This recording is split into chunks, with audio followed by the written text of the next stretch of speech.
Assalamualaikum warahmatullahi wabarakatuh. Perkenalkan, nama saya Auradila Arianti. Nomor pokok mahasiswa 202191147 dari kelas D, Prodi Pendidikan Jasmani, Fakultas Keguruan dan Ilmu Pendidikan. Di sini saya akan menjelaskan tentang konsep belajar.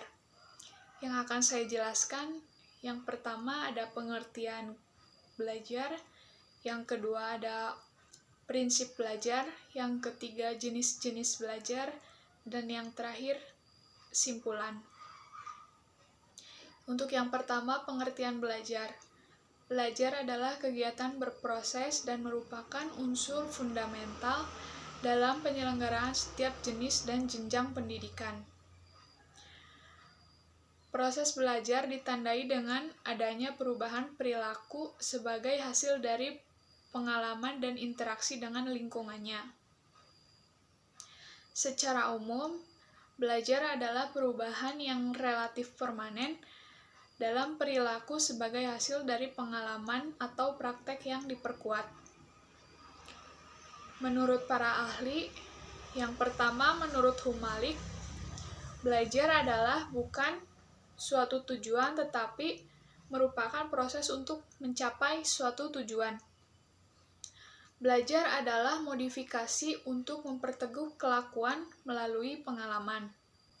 Yang kedua, menurut Hamzah, belajar merupakan suatu proses yang sistematis yang tiap komponennya sangat menentukan keberhasilan peserta didik. Dan yang ketiga, menurut Reber, belajar adalah proses untuk mendapatkan pengetahuan.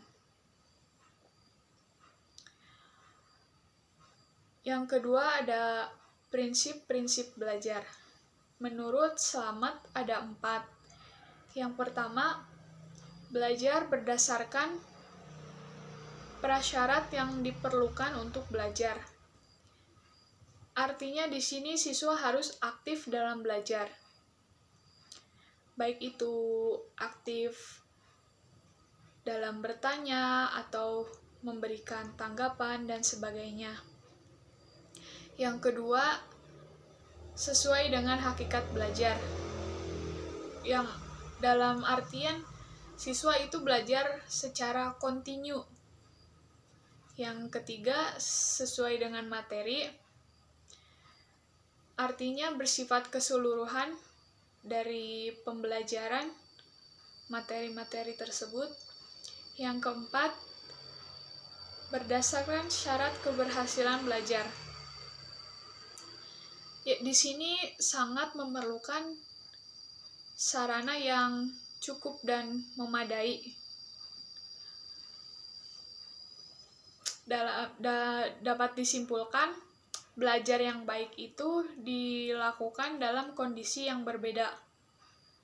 Ada belajar yang waktunya di pagi hari, siang hari, sore hari, bahkan malam hari.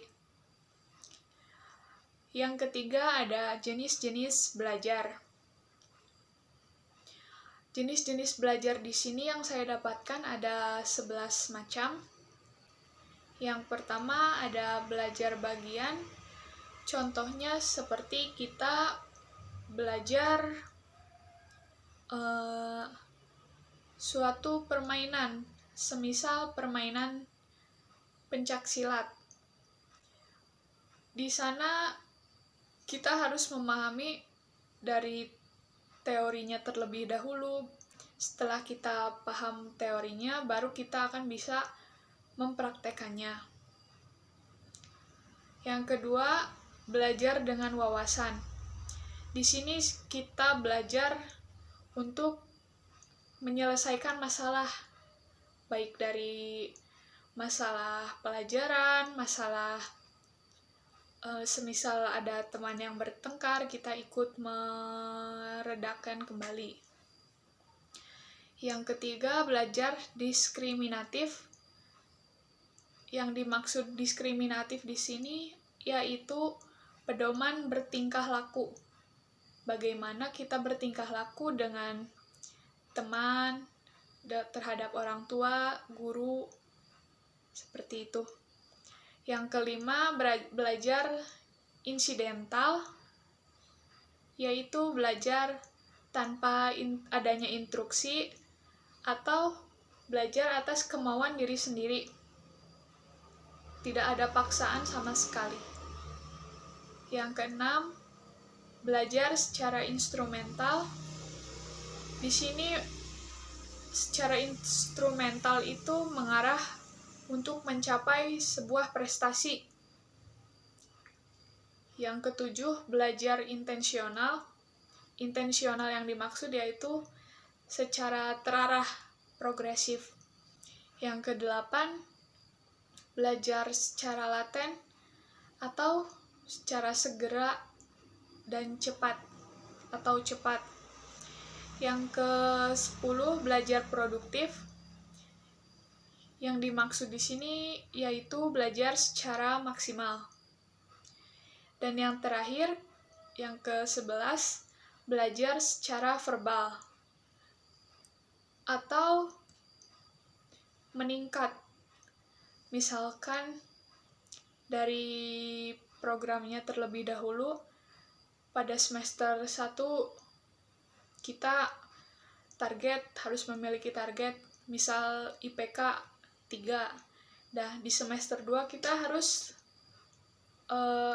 meningkat, harus lebih dari 3, misal 3,5 atau 3,25, seperti itu. Dan untuk kesimpulannya, yaitu belajar adalah kegiatan yang berproses dan merupakan unsur yang sangat fundamental yang ditandai dengan adanya perubahan sikap pada setiap individu. Tetapi tidak semua perubahan sikap terjadi karena belajar. Belajar juga berlangsung secara progresif.